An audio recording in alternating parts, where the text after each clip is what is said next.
Eu sou Newton Dornelas Gomes, sou secretário executivo da SBEM, a Sociedade Brasileira de Endocrinologia e Metabologia, e é com imenso prazer que iniciamos a primeira atividade do Congresso Brasileiro de Atualização em Endocrinologia e Metabologia de 2021, o CBAEM. Esse será o primeiro congresso 100% virtual da SBEM. Eu tive a honra e a satisfação de presidir a comissão do primeiro congresso híbrido da história de nossa sociedade, um evento marcante, histórico e de grande sucesso em dezembro de 2020. Todos queremos que passe a pandemia e que em 2022, no próximo grande congresso brasileiro da nossa sociedade, que a gente possa estar presencialmente em São Paulo. Em tempos de congressos virtuais, nós não sabemos se damos bom dia, boa tarde, boa noite ou boa madrugada. Mas receba nossos cumprimentos conforme o horário que tenha escolhido para assistir a essa atividade. Agradeço à Comissão Científica o convite para estar aqui como moderador desse painel chamado Desafios Éticos e na Defesa Profissional, e terei o prazer de cumprimentar os debatedores, Dr. Adalto Versiani, de Belo Horizonte, doutora Ana Carina Sodré, de Fortaleza, Dr. Itairan Terres, de Rio do Sul, em Santa Catarina, e a doutora Nina Musolino, de São Paulo. O que esses colegas têm em comum? Todos eles são endocrinologistas titulados pela SBEM, ou seja, todos têm o título de especialista em endocrinologia e metabologia e têm o registro de qualificação de especialista, o RQE, junto ao CRM e CFM. Todos são professores universitários ou preceptores. Todos já foram presidentes das regionais dos seus estados e a Nina já foi presidente da SBEM Nacional. O Itairan é corregedor da Comissão de Ética e Defesa Profissional da nossa sociedade, e os outros três são membros da Comissão de Defesa de Assuntos Profissionais, da qual eu também faço parte. Itairan e Carina militam também nos conselhos regionais de medicina de seus estados, como conselheiro ou em Câmara Técnica de Endocrinologia. Então, colegas, para vocês eu dou boa noite, e digo que, na medida em que cada um for se manifestando, sintam-se à vontade para completar informações pessoais que julgarem necessárias.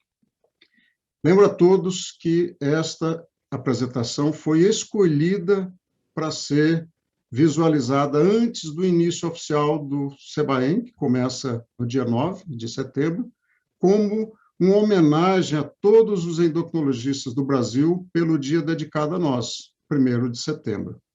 Serve também para ressaltar que a ética e a defesa de nossa profissão são premissas básicas da SBEM.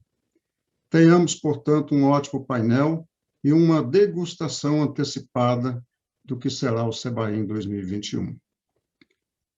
Os colegas vão abordar os seguintes temas. Na temática de hoje, nós vamos falar sobre o endocrinologista e a endocrinologia, né, para todo mundo. O nosso público, basicamente, já é composto dos endocrinologistas, mas é bom revisitar os conceitos, para isso serve um congresso. Vamos falar sobre propaganda, publicidade médica, a invasão da endocrinologia por outros médicos e também por não médicos. Vamos falar do autonomia e cerceamento da atividade profissional do médico na relação, seja com outras instituições, seja com os planos de saúde e seguradoras, e vamos pensar no futuro que chegou, né, da telemedicina. Então, eu gostaria de convidar inicialmente a doutora Nina, que já foi presidente da SBEM, portanto, presidente da terceira maior sociedade científica do mundo, para que ela possa nos dizer quem é o endocrinologista, Nina, o que é que ele faz e quem pode, no Brasil, ser um endocrinologista, divulgar que é um endocrinologista. Seja bem-vindo ao nosso painel. Obrigada, Newton. Olá para todos. É um prazer também estar participando dessa primeira atividade, desse Congresso de Atualização em Endocrinologia e Metabologia. Bom, quando nós respondemos essa pergunta, né, o que faz o endocrinologista para uma população leiga, a gente costuma explicar que são glândulas endócrinas, e isto faz alguma confusão com as outras glândulas. Como médicos, nós sabemos que nós cuidamos, então, de doenças bem prevalentes, como diabetes e obesidade, que são até doenças de saúde pública, e até doenças bem raras, né? Vou citar algumas que eu tenho bastante experiência: acromegalia, doença de Cushing, síndrome de Cushing, mas também alterações de suprarrenal. Então, temos aí uma atividade clínica bastante ampla, e para ter, então, essa especialização, nós passamos por uma carreira, então, depois da formação acadêmica do médico, né, de 6 anos, temos 2 anos de formação em clínica, e depois 2 anos em formação na especialidade. Então, após 2 anos de residência em clínica médica e 2 anos de residência em endocrinologia, o médico deve registrar sua especialidade no Conselho Federal de Medicina, e ele estará apto para prestar a prova de título de especialista pela nossa sociedade, em parceria com a AMB, e receber, então, esse título de especialista pela sociedade, junto com esse acordo à Associação Médica Brasileira. Além de médicos que fizeram residência médica em endocrinologia, outras formações, desde que aprovadas nesse acordo entre a sociedade e o CFM, vão permitir que médicos com treinamento em endocrinologia, em cursos específicos e credenciados, possam fazer a prova de título também, e após a sua aprovação, ter também a obrigação, o dever de registrar como especialista em endocrinologia e metabologia no CFM, ou nos Conselhos Regionais de Medicina.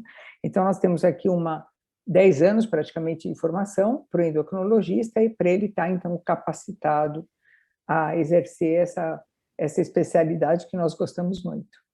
Além do tempo, né, você terminou muito bem, obrigado, Nina, dizer que gostamos muito, e é realmente desafiadora a nossa especialidade, né? Karina, você que teve contato aí com outros presidentes das nossas 22 regionais, eu gostaria de convidá-la para você falar qual foi os principais problemas que você levantou junto às regionais, né? Quais são os principais problemas que a gente tem nesse tema do nosso painel. Então, por favor, gostaria que você iniciasse a sua participação. Então, queria inicialmente agradecer à comissão científica em poder estar participando e poder estar nessa mesa tão importante nos dias atuais. Há algum tempo que esse tema ele é bem prevalente, né? E a primeira ideia que eu tive, né, quando fui convidada, foi exatamente a partir de uma reunião que aconteceu com todos os presidentes das regionais do Nordeste. E, ao final da reunião, a gente se reuniu para discutir os problemas do SUS, mas, ao final da reunião, todos os colegas disseram: e quando nós vamos discutir as questões éticas? Então, quando surgiu o convite, eu da CEDAP, junto com todos os membros e os membros da CEDEP também, nós tivemos a ideia de fazer esse compilado, de conhecer os problemas éticos que estão permeando o nosso dia a dia, né? Então, nós fizemos um formulário eletrônico e encaminhamos para todos os presidentes das regionais, e os dados a gente vai ver agora, né?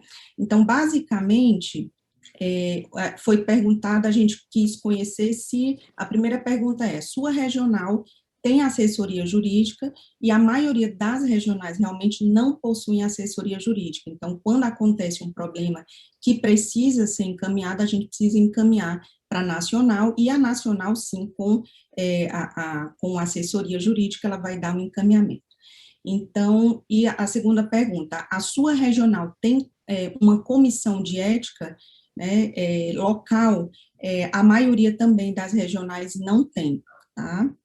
E aí veio a pergunta que a gente já sabia intuitivamente, mas realmente é um dado bem importante, que quase a totalidade, mais de 90% das regionais recebe alguma denúncia de aspecto ético, né? Então, isso é uma coisa bem marcante, é um dado muito forte. E a gente também perguntou qual é o profissional que mais comumente é motivo da denúncia, a gente pediu para marcar apenas um, e a divisão foi exatamente entre o nutrólogo e outros médicos não endocrinologistas. Desculpe aí, acabou, na hora da formatação do slide, acabou indo para outras cores, mas realmente foi meio a meio, né, nutrólogos ou médicos, outros médicos que não são endocrinologistas. E quando a gente pediu para eles responderem se qual outro médico ou outro especialista que recebia, esse dado também foi o mesmo.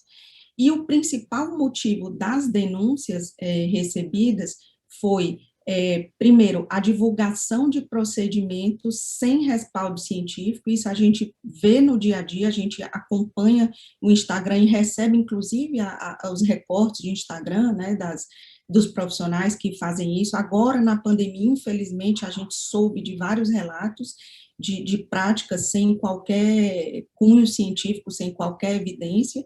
E outra coisa muito importante, não só aqui no Ceará, mas também em todas as regionais, foi a atuação, aí com 27%, a atuação de profissionais que não são endocrinologistas, atuando como endocrinologistas, às vezes sendo contratados por serviços, por hospitais e até por prefeituras, né, para atuar como endocrinologistas, sem de fato serem endocrinologistas, né, e sem o RQE, que é o que a gente também vai discutir. Mas outras coisas também, outras denúncias também surgiram, como de cursos, né, vez por outra, a gente já recebeu e continua recebendo de profissionais que não são endocrinologistas e que fazem cursos sobre reposição hormonal, que fazem cursos sobre vários outros temas que são da alçada do endocrinologista.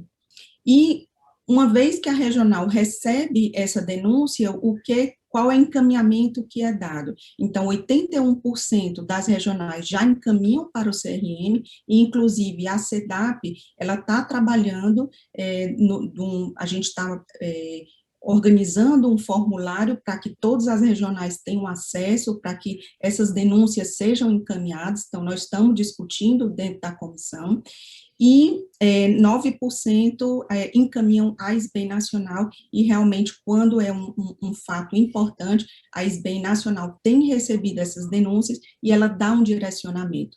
E aí, a gente que está aqui na comissão, às vezes a gente é cobrado pelo resultado, mas esses processos são processos lentos e eles seguem trâmites tanto dentro dos conselhos, como também dentro da SBEM. Muitas vezes chegam até uma só denúncia, ela gera mais de um procedimento, e os procedimentos, eles são muito bem estabelecidos, os ritos são muito bem estabelecidos. E a regional acompanha as denúncias, então, a maioria sim, claro que aqui são as regionais que acolhem as denúncias, outras não, e pasmem, são muitas denúncias, às vezes realmente a gente não tem condição de acompanhar. E as duas últimas perguntas é que, assim, de fato, se a gente está tendo tanta denúncia, será que a nossa regional, ela está fazendo algum trabalho educativo, algum trabalho formativo? Essa foi a outra pergunta, exatamente para que todos conheçam as normas dos procedimentos, da propaganda médica, e a maioria das regionais responderam que não existe, pelo menos não sabem se existe um curso de formação exatamente para propaganda médica. E a última pergunta é se existe no conselho, se é de conhecimento que no conselho ou nas faculdades tem algum curso para os alunos, né? Que é quando a gente precisa falar realmente de ética, é quando a gente precisa reforçar esse conceito de ética e de propaganda, né? Já que a gente está formando nas universidades os profissionais que vão entrar aí e que já se deparam com essa prática do Instagram e de propagandas e tudo. E realmente a gente não tem esse curso, essa formação dentro das universidades de uma forma geral. Inclusive, nas sugestões, as sugestões que foram recorrentes, a gente deixou esse espaço, foi que realmente se fiscalize e que se denuncie e que tanto a SBEM como o CRM, ele tome uma atitude em relação a essas práticas e também que se a gente, como comissão, a gente proponha essas atividades de esclarecimento. Obrigado, Karina. Não sei se algum dos colegas querem comentar alguma dessas fases, mas me chamou muita atenção, claro, né, Karina, isso é uma pesquisa, foi uma amostra, mas a gente já não teve mais aquela questão de outros profissionais, né, dos odontólogos, tudo isso. Então, parece que algumas dessas ações que já foram bem estabelecidas, de conhecimento de todos, deve ter tido algum impacto nisso também. Então, me chamou muita atenção esse seu dado, né? Posso fazer um comentário, Nilton? Sim, por favor, Nina. Assim, eu acho que o papel da nossa comissão acaba sendo bastante importante até para tentar receber as denúncias e poder ter comunicação com a SBEM Nacional. Eu lembro que, quando o presidente da SBEM Nacional, eu recebi um retorno do CRM de um processo que tinha sido feito por uma regional, e a própria nacional não sabia do trâmite dela. Então, acho que é importante uma centralização, mesmo com as regionais fazendo as denúncias aí para os seus conselhos regionais, a SBEM Nacional está ciente disso e a comissão pode servir até de ponto de centralização. E só um último dado, Nilton, desculpa, só um último dado, uma regional, ela, inclusive na página da regional, ela tem o local para que seja feita a denúncia. Eu não sei, eu não entrei, não conversei com o presidente dessa regional, mas para você ver que isso está sendo pensado realmente, né? Talvez o último slide que a gente vai apresentar, mas eu já vou adiantá-lo, o último do nosso painel vai ser mostrando os canais de comunicação que a SBEM tem, né, tanto da Comissão de Ética quanto da Comissão de Defesa, mas mais do que isso, com essa nova plataforma da sociedade, está sendo criado um canal exclusivo de ouvidoria, que vai para elogios, que vai para perguntas, para questionamentos, mas vai também para denúncias. Isso está sendo estruturado também, e em breve a gente vai ter esse canal também de uma maneira, digamos, mais fácil do que do e-mail em si, tá certo? Muito bem, então, algum colega mais? Não. Então, Karina, você mostrou essa questão dessas dificuldades, e eu gostaria de convidar, então, o doutor Adalto para que ele faça um comentário sobre o olhar da legislação brasileira, né? O que são as normas de publicidade, o que a gente realmente precisa estar atento àquilo que é, digamos, fora da caixinha da normalidade, né? Então, Adalto, seja bem-vindo. Boa noite a todos, é um prazer estar aqui participando dessa reunião, e a gente vai falar um pouquinho de uma coisa que deveria ser de conhecimento de todos, mas a gente vê que é muito pouco divulgada, que é como é que é a regulamentação da publicidade médica. A publicidade médica, ela se baseia basicamente em duas resoluções, uma do CFM de 1974, de 2011, que estabelece os critérios norteadores da propaganda em medicina, conceituando os anúncios, a divulgação de assuntos médicos, o que seria sensacionalismo, autopromoção e as proibições referentes à matéria. E a segunda é a outra resolução de 2217, de 2018, que é onde está o Código de Ética Médica, em que coloca que é vedado ao médico anunciar a especialidade ou área de atuação para a qual não seja qualificado e registrado no Conselho Regional de Medicina.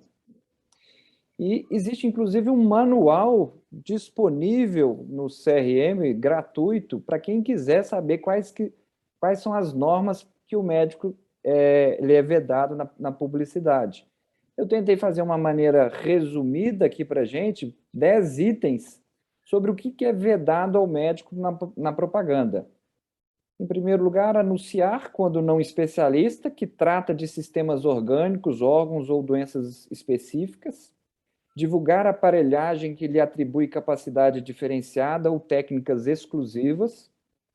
Permitir propaganda enganosa ou métodos e técnicas não aceitos pela comunidade científica. Expor a figura dos seus pacientes.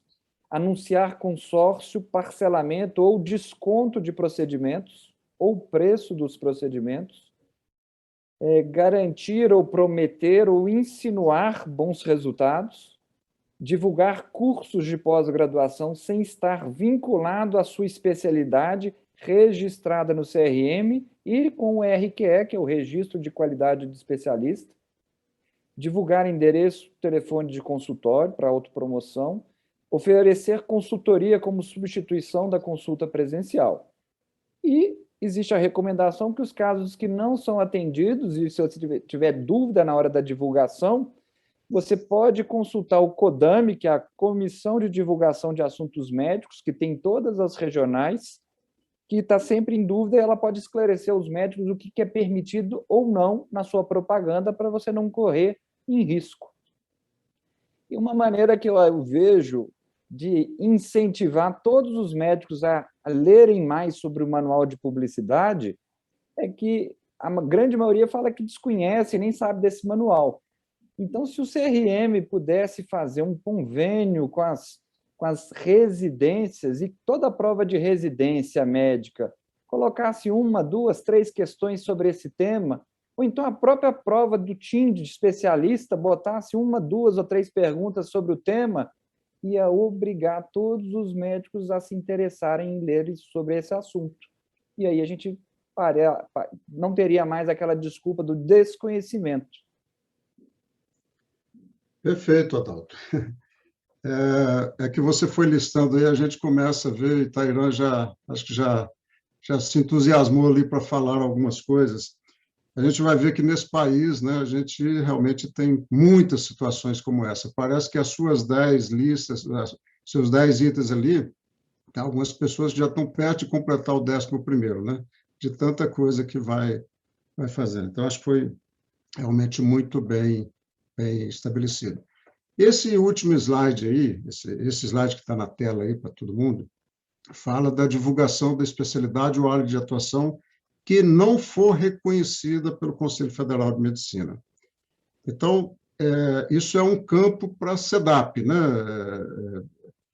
Tirando o Itairan, que também domina o assunto, mas algum de vocês gostaria de comentar isso? Até já foi falado, né, a questão de cursos, esses nomes que, de repente, o profissional vai lá e diz, olha, eu faço tal coisa, hormonologia, já teve modulação hormonal, já teve tantas outras coisas, né? Então, está muito claro essa resolução que diz textualmente, né? No Brasil, nós temos 55 especialidades médicas reconhecidas e 59 áreas de atuação. Então, na endocrinologia, existem 2 áreas de atuação que são reconhecidas pelo CFM, que é a densitometria óssea e a endocrinologia pediátrica. Tá? Fora isso, quem estiver criando outros nomes como esse aqui, né, vai estar infringindo essa resolução do CFM.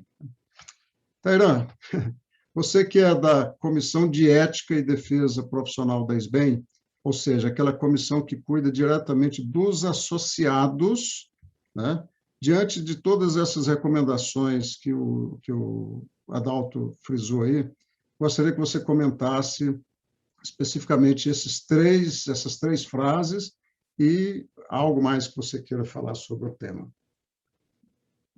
Perfeito. Primeiramente, eu gostaria de parabenizar todos nós endocrinologistas pela passagem do nosso dia, né? O lançamento desse painel está sendo no Dia do Endocrinologista. Parabenizar a Tinilto pela organização desse painel, parabenizar os nossos presidentes da SBEM e da Comissão Científica, o César Bolchevski e o Paulo Miranda, pela organização do Congresso, e a gente tem certeza de que vai ser um grande congresso com todos os desafios que é para fazer nesse modelo. A resposta para as perguntas, acho que até já foram colocadas, né, anteriormente. O associado, né, o associado ele pode estar na categoria de especialista, né, e aí, naturalmente, ele pode se anunciar como endocrinologista, mas o associado graduado, ou seja, aquele que não detém o registro de qualificação de especialista, ele não pode anunciar que é endocrinologista, da mesma forma como já foi dito também, não pode dizer que trata de órgãos, sistemas dentro da endocrinologia, não trata doenças específicas da endocrinologia, que fez cursos focados em endocrinologia. Só o médico que é endocrinologista pode fazer isso, não pode haver confusão no anúncio do médico de que ele possa ser especialista. Uma coisa importante, complementando a fala do Adalto, é que toda a relação digital do médico com o público é também anúncio, é também publicidade e se enquadra também dentro daquilo que está resolvido na Resolução 1974. Então, é muito importante que o médico esteja atento para a normatização da publicidade e, sobretudo, aquele que não é especialista, ter o cuidado de não fazer qualquer situação que possa confundi-lo com o endocrinologista e isso colocá-lo em risco de sofrer uma sanção do Conselho Regional de Medicina. A última colocação, que não possa fazer contrato com um convênio de seguradoras, né? Se ele fizer um contrato com um convênio como especialista, ele vai ser anunciado como especialista, e essa é uma responsabilidade dele nessa situação, então tem que ficar claro nas suas relações contratuais de que ele não detenha a titulação e não pode ser anunciado com essa titulação, porque a responsabilidade pelo anúncio passa a ser dele a partir do momento que ele é colocado. Havia uma provocação tua também sobre o que a Comissão de Ética e Defesa Profissional recebe de denúncias hoje, né? E a Comissão de Ética e Defesa Profissional, hoje a SBEM dividiu, né, a Comissão de Assuntos relacionados à Defesa Profissional, que é a comissão da qual vocês 4 fazem parte, né? E a Comissão de Ética e Defesa Profissional, da qual eu sou corregedor e faço parte junto com outros 6 membros. A Comissão de Ética e Defesa Profissional, hoje, essencialmente, ela atua na apuração de denúncias contra os médicos associados da SBEM. E a Comissão de Ética e Defesa Profissional, ela vai fazer, então, recebendo a denúncia, né, fazer a apuração. O que mais comumente chega a nós? Na comissão de vocês, o mais comum são os assuntos relacionados à publicidade, provavelmente. Para nós, não é tão comum a questão da publicidade, até porque a grande parte dos associados são especialistas, né, então não há problema de se anunciar como especialista, mas há denúncias sobre atendimento médico, há denúncias de participação de endocrinologistas em cursos pouco ortodoxos, como esses de formação de pós-graduações ou de cursos como tu citou, hormonologia ou outras coisas que o valham, né? E também, até mesmo em situações de pesquisa clínica, também há denúncias. E nós vamos fazer a apuração, e é uma coisa que tem que ficar clara, assim como a Ana Karina colocou, esses processos eles são muito longos e também eles são protegidos pelo sigilo e confidencialidade. Nós não podemos divulgar que determinada pessoa está sofrendo uma apuração dentro da Comissão de Ética e Defesa Profissional, assim como o próprio Conselho também não pode, o CRM não pode fazer essa divulgação. Então, o público não tem conhecimento do que o nosso trabalho está sendo feito. Perfeito. Bom, eu queria fazer um comentário rapidinho, pode, Newton? Sim, claro. Sim. O grande problema que eu vejo é que esse segredo, esse sigilo de justiça, mais esses ritos que já são demorados, mais a morosidade da justiça, gera uma sensação de impunidade que é o que mais deixa a gente aflito, nós associados. É a maior reclamação, mas não está fazendo nada. Está fazendo, mas a gente tem que seguir os rituais de maneira correta e tem que respeitar o sigilo para não voltar contra nós. E isso é o grande... a gente tinha que arrumar uma maneira de minimizar essa sensação de impunidade. Perfeito. Só um complemento, Newton. Nesse formulário que nós passamos para os presidentes, essa foi uma solicitação, que a gente tornasse público o que a gente está fazendo, mas a gente não pode tornar público. Então, a gente tem que realmente aguardar todos os ritos, né? Quem aqui já participou, eu já participei de reuniões de processos, né? E se todos os ritos não forem seguidos, existe a nulidade do processo. Então, quando a gente vai para uma audiência, né, não é uma reunião, é uma audiência, existe advogado, existem as partes, existe tudo é digitado, é um processo mesmo. Isso quando você está dentro do conselho, e aí existe também o processo, como muitas vezes, como eu falei, um processo acaba tendo um desdobramento também da parte jurídica, então gera um processo civil, né, fora do conselho. Então, a gente não pode tornar público, senão a gente acaba tendo uma nulidade do processo, sabe?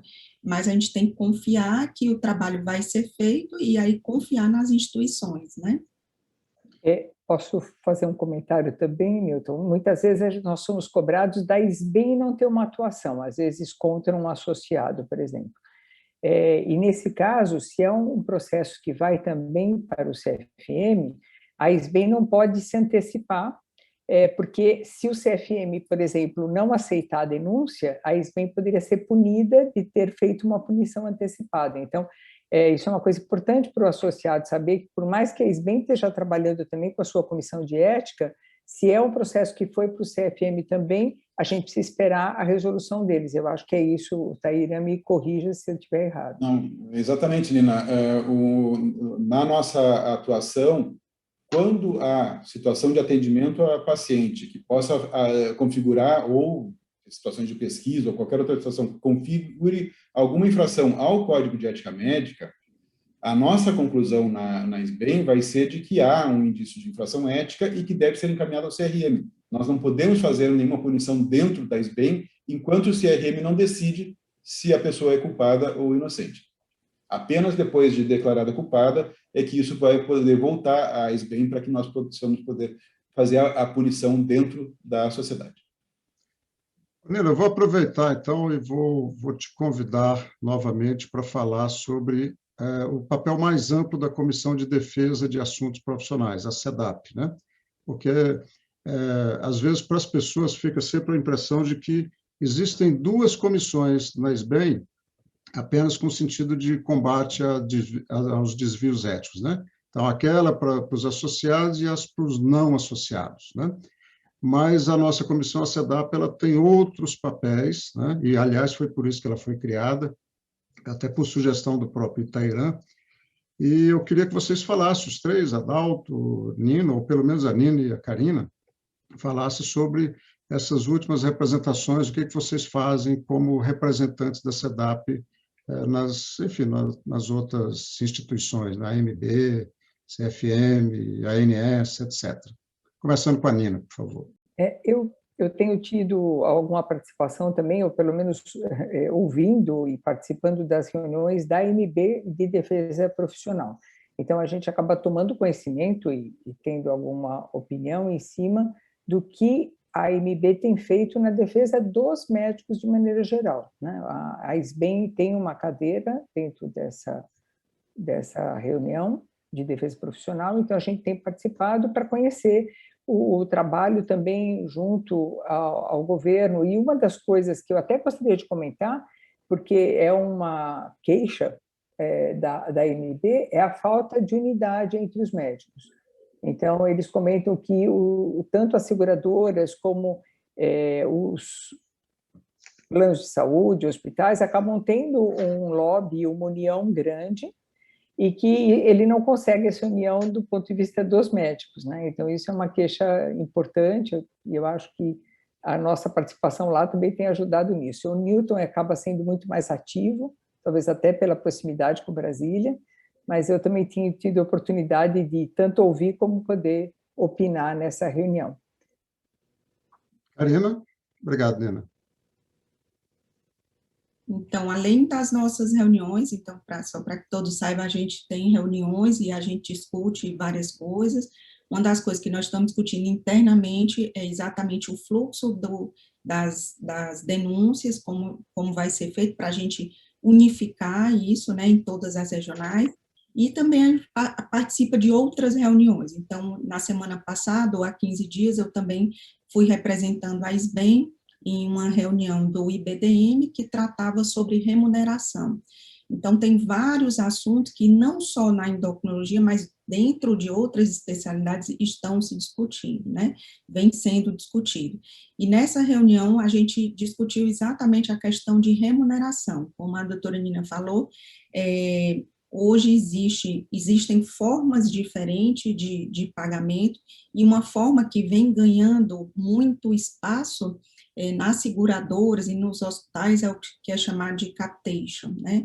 Então, existe o hospital recebe um valor para atender número X de pacientes, e dentro desse valor, uma parte é repassada ao médico. Então, não está se perdendo muito o pagamento por atendimento, né, por FII, e acaba que estão sendo criadas novas formas de pagamento.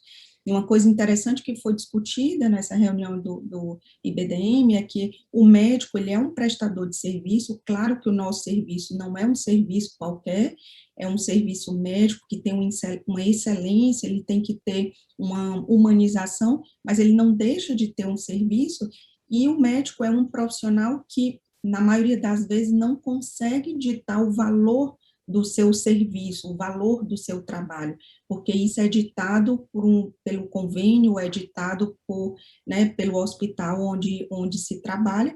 E se a gente pensa que a gente, né, com esse número de médicos que a gente tem de especialistas, muitas vezes o profissional precisa se adequar e aceitar aquela condição, né? Então, isso foi muito discutido. Então, a gente também, nosso papel também é participar dessas reuniões onde estão sendo discutidas coisas importantes da medicina. Alto, quer falar alguma coisa? Não, eu tenho praticamente só eu sou o mais novo nessa comissão, eu tenho participado mais dessas reuniões para tentar desenvolver o fluxo das denúncias, para fazer uma coisa mais uniforme frente às regionais para a nacional. E eu também fico muito incomodado com essas novas atribuições de remuneração médica, que é a questão da verticalização, a imposição de pacotes pelos planos de saúde, de determinados exames só que podem ser feitos, limitando a individualidade do médico e a capacidade dele de tentar detectar individualidades dos pacientes, né?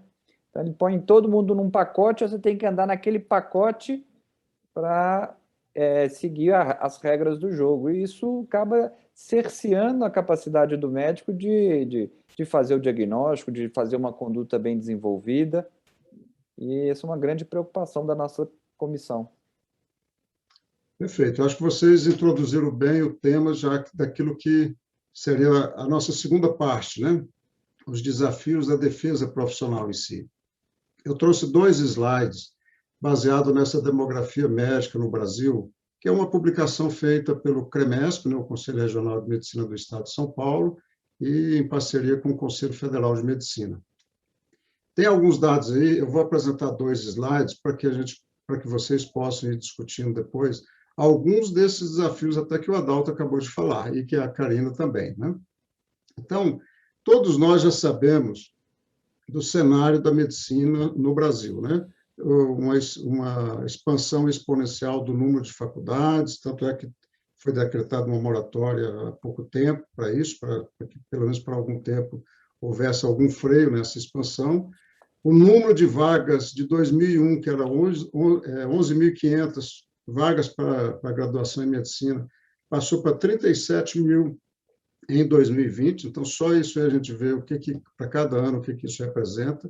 Nós já estamos com 523 mil CRMs, ou seja, praticamente 500 mil profissionais médicos, dando esse percentual de 2,27 médicos para cada 100 mil habitantes.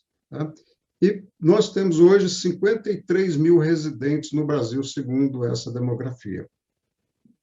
Vou trazer também os dados retirados dessa mesma publicação da endocrinologia e metabologia para que vocês possam explorar isso aí nos próximos comentários que serão convidados a fazer. Veja que é um reflexo da nossa sociedade, né? 70% são de mulheres, continua 2,8 especialistas, praticamente a mesma média lá do Brasil. Nós temos 5.500 especialistas no Brasil e cerca de 4.000 associados à SBEM, portanto, quando a gente fala de um cadastro nacional, que existe uma lei para isso, se criar um cadastro nacional de especialidade, nem todo especialista está na SBEM, como nem todo associado nosso é especialista, conforme o Itairan já frisou muito bem. Então, esse campo de estar no guarda-chuva da sociedade não significa jamais carta branca para atuar como endocrinologista, publicando, conforme o Itairan disse muito bem. Vocês já começaram a falar, Adalto, sobre essa questão dos planos de saúde, do capitation, verticalização, etc., o limite que os planos acabam impondo, né, para pede tal exame, não pede tal exame. Eu queria que, talvez, começar com o Itairan, um comentário sobre o que você acha da autonomia médica, como vem sido falado, né? Olha, é uma autonomia, o que é isso do plano podal, qual é o limite real entre aquilo que se fala de autonomia médica e aquilo que o próprio Adalto já mostrou na legislação que a gente tem. Então, eu queria que você fizesse algum comentário sobre isso aí, por favor. A autonomia do médico, ele é livre para tomar a conduta, desde que sob a guarida da ciência, né, no seu paciente, ele que fez a avaliação clínica da individualidade do paciente, e ele vai ter a liberdade de indicar os procedimentos.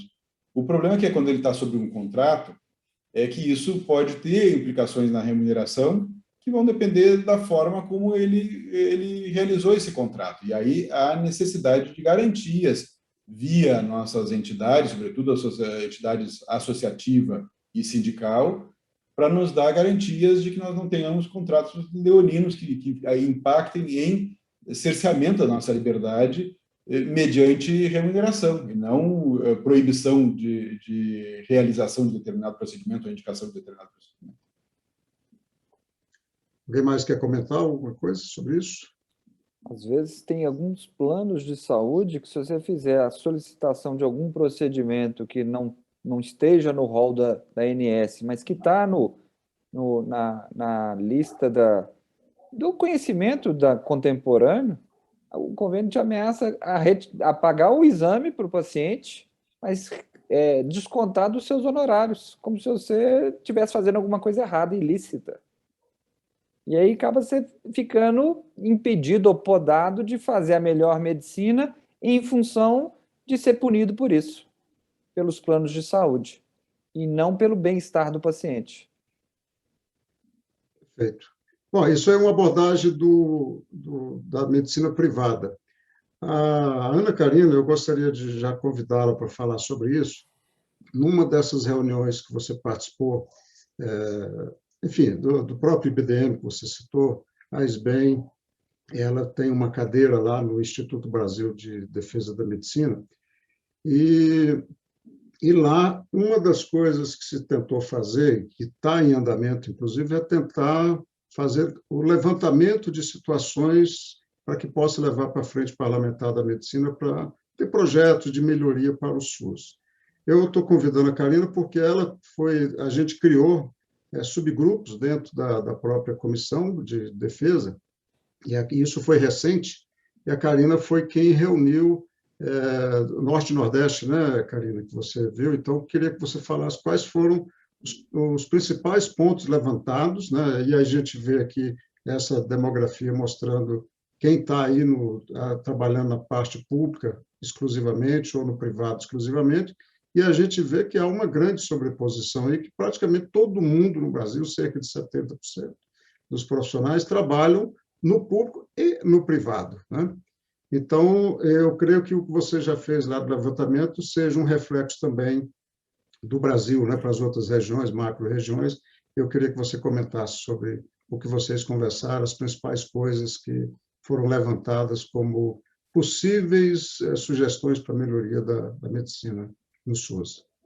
Uma reunião foi super interessante, a gente se reuniu em maio, exatamente como haveria a reunião do IBDM, que a gente teria que apresentar esses problemas, e todos os presidentes das regionais do Nordeste, foram apenas do Nordeste, eles foram super solícitos e a gente conseguiu se reunir em tempo super rápido, né? E mesmo assim, a reunião foi muito produtiva.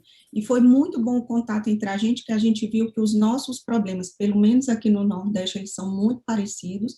Nessa reunião tiveram presentes 7 estados do Nordeste, Ceará, Paraíba, Maranhão, Rio Grande do Norte, Bahia, Piauí e Alagoas, e nós traçamos um documento e fizemos um compilado que a gente passou para você, inclusive, né, para todos da comissão, relatando os principais problemas para as grandes áreas da endocrinologia. Então, diabetes, neuroendocrinologia, adrenal, tireoide, doenças raras, desenvolvimento e a parte de gônadas, obesidade, síndrome metabólica e osteometabolismo. Eu não tenho como falar tudo, mas eu coloquei de forma resumida 7 problemas e 7 sugestões que todos nós enfrentamos ao tratar os pacientes do SUS. Então, essas dificuldades, elas são muito parecidas aqui, pelo menos aqui no Nordeste, e acredito que no Brasil também deve ter muita semelhança. Então, primeira, uma coisa importante que apareceu em vários dentro das especialidades da endocrinologia, né, a dificuldade de acesso a outros profissionais, então, nutricionista, assistente social, psicólogos, então, às vezes existe, mas o paciente demora muito a ter esse acesso, né. A disponibilidade de exames, e aí tanto de exames laboratoriais, às vezes simples, mas também exames laboratoriais que precisam ser realizados para um diagnóstico. Então, por exemplo, anticorpos, anti-GAD, outros exames complementares, até de ultrassom, exames mais específicos, né, como de medicina nuclear, então o acesso muito difícil. Dentro dos hormônios também, metanefrinas, né, então vários desses hormônios desses exames de laboratórios mais finos, né, que não tem como ter acesso. Acesso a novas tecnologias, então a gente tem uma separação muito grande da medicina pública da privada, né, enquanto no consultório a gente está colocando bomba de insulina, o paciente está usando lá um sensor ultramoderno para fazer glicemia, muitas vezes lá no SUS a gente não tem a fitinha da glicemia capilar, né, então, o mínimo desse acesso, né, aos pacientes, para controle, inclusive, de gestantes, de crianças, né, de situações que a gente precisa ter um tratamento diferenciado. A disponibilidade, muitas vezes, o recurso alocado no SUS, ele é um recurso que é mal alocado.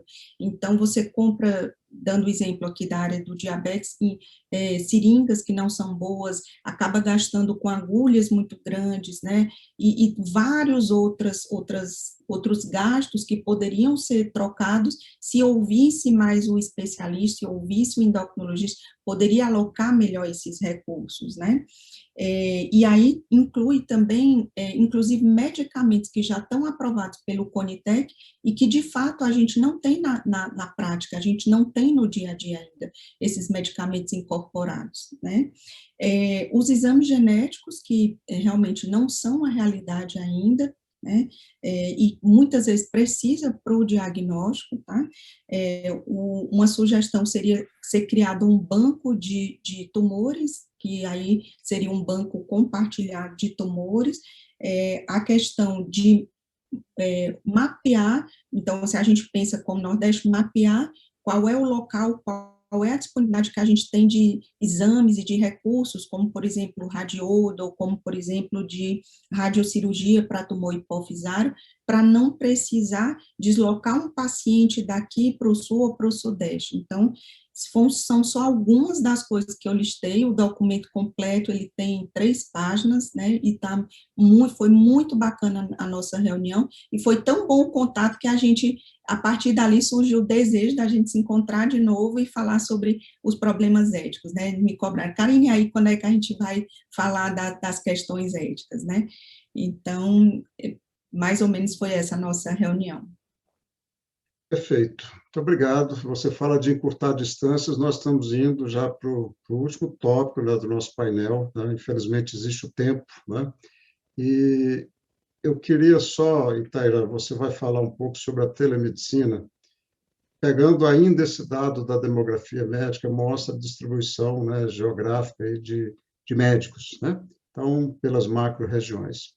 Eu queria que você começasse a falar sobre a telemedicina olhando para isso. O que ela é realmente uma oportunidade para todo mundo, uma ameaça para algumas pessoas?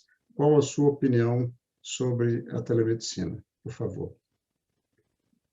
Bem, eu acho que em determinados momentos ela é uma necessidade, né? Mais do que uma oportunidade ou uma ameaça, mas ela pode ser ambas as coisas também, né? A telemedicina, ela nasceu junto com a telecomunicação. Quando surgiu o telefone, poucos anos atrás, nós já temos artigos referindo situações de telemedicina lá no século XIX, né? Mas ela foi impulsionada a partir dos anos 60 pela NASA na atenção aos astronautas, ou seja, pessoas que estavam em locais isolados sem médico, né?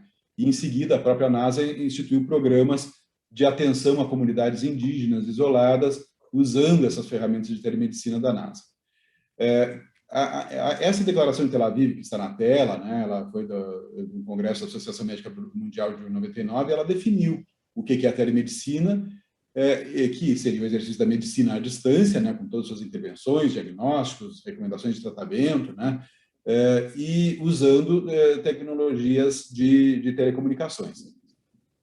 E recomendou, nessa declaração, que nos países se houvesse regulamentações sobre a telemedicina. Então, isso começa no Brasil pela Resolução 1643 de 2002, que foi a primeira resolução de telemedicina no Brasil e ainda é a que está em vigência hoje.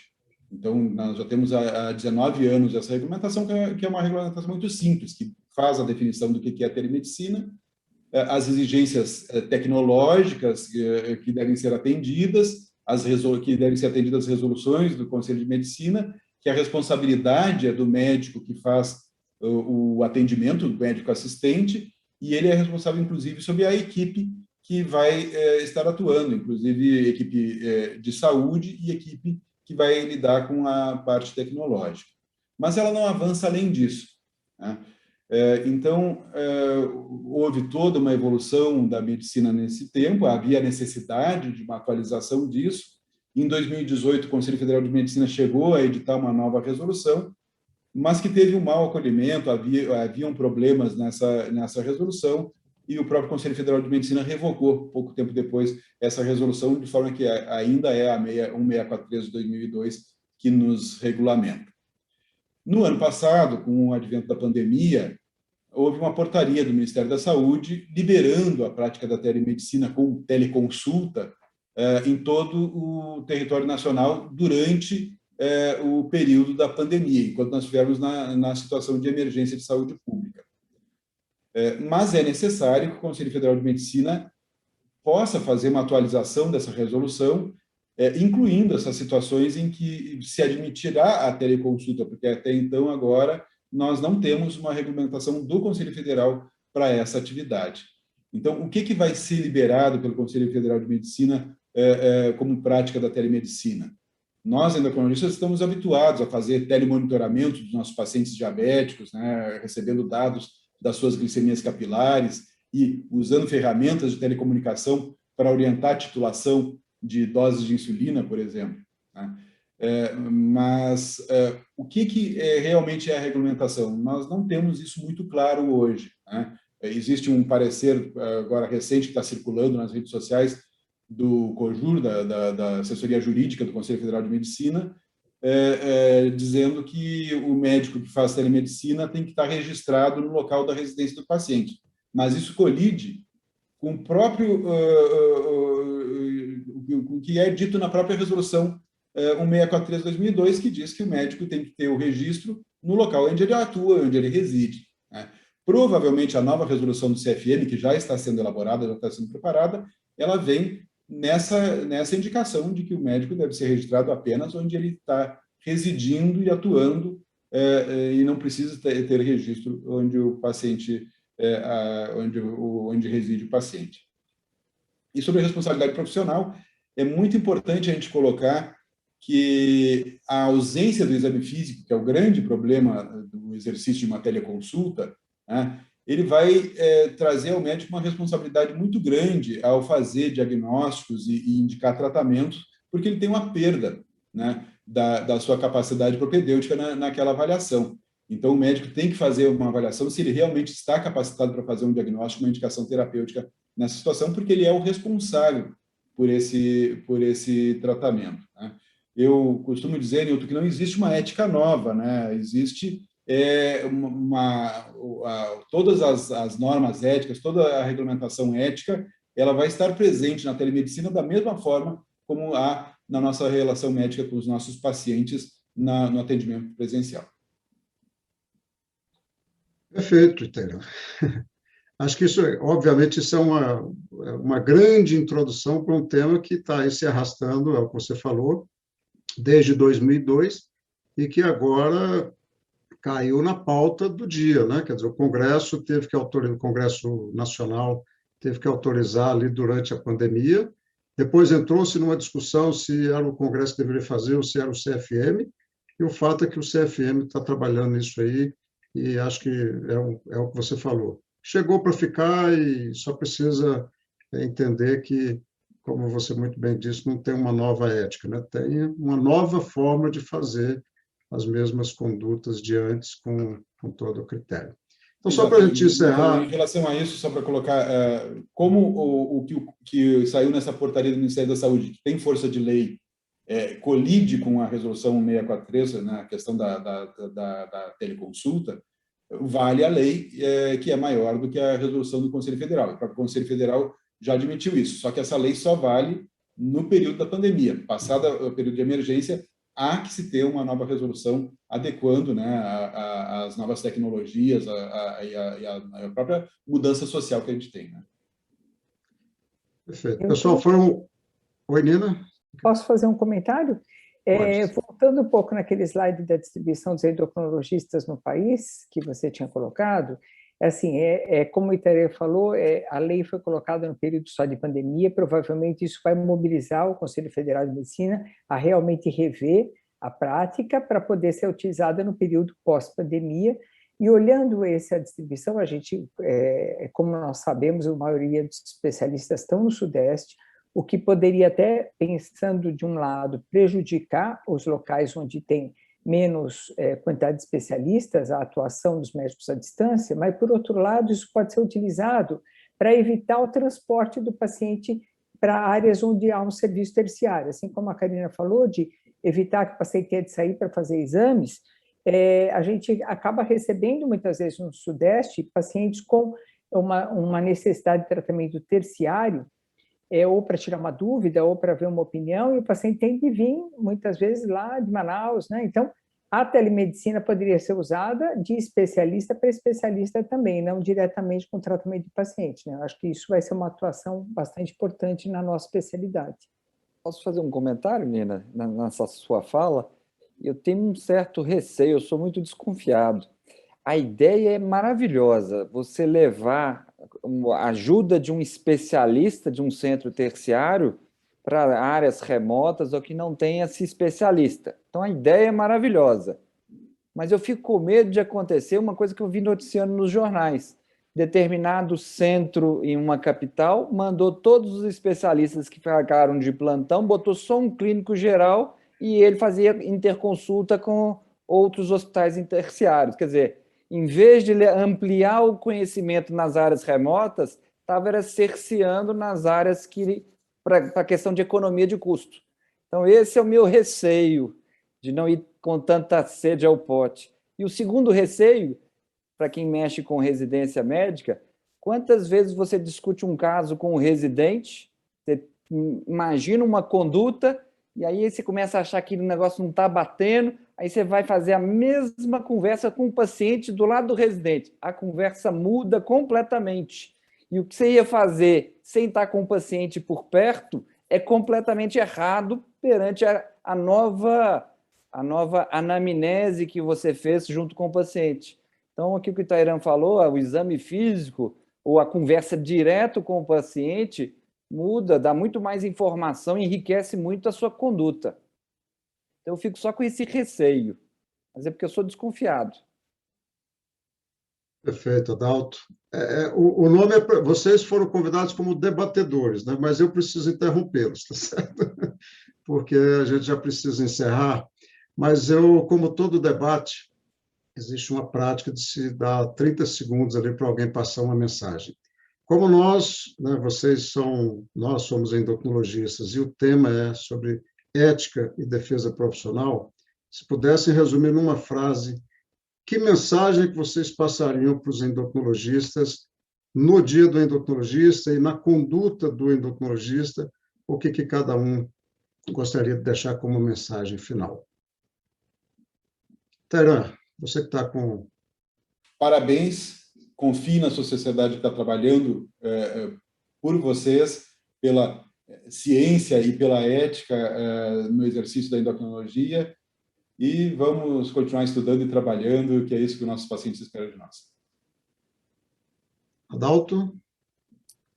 Parabéns pelo Dia do Endocrinologista, que você, associado, não só confie na especialidade, mas ajude a especialidade a fiscalizar o bom exercício da medicina. Nina? Parabéns pela escolha, uma grande especialidade, é realmente uma especialidade importantíssima para a saúde pública, e eu queria estimular que os endocrinologistas tivessem também uma atuação dentro da SBEM, quer dizer, essa relação tem de ser muito próxima, né? Claro que nós queremos trabalhar pela especialidade e precisamos da ajuda dos associados. Karina? Então, eu queria deixar também os parabéns e dizer que a nossa especialidade é linda e que a gente, da forma como a gente aprendeu com os nossos professores, que a gente repasse esse amor e continue fazendo a boa e velha endocrinologia, essa que vai ajudar os pacientes. Eu também quero aproveitar para agradecer a todos, né, cumprimentar todos os endocrinologistas mais uma vez e passar uma mensagem com 3 palavras que eu vi no Conselho Federal de Medicina, que todos nós devemos trabalhar com ética, com competência de aprender mais coisas e fazer, sobretudo, dentro daquilo que compete a nós fazermos, né? Não ficar reinventando e, principalmente, que a gente tenha respeito pelas pessoas, né? Que saibamos ser legais, no sentido de registrar RQE, de só publicar aquilo que a gente quer. Então, essa é a mensagem que eu gostaria de deixar a todos. Agradeço mais uma vez aos 4 colegas e vamos em frente para vivenciar virtualmente o nosso CEBAEM 2021. Muito obrigado a todos.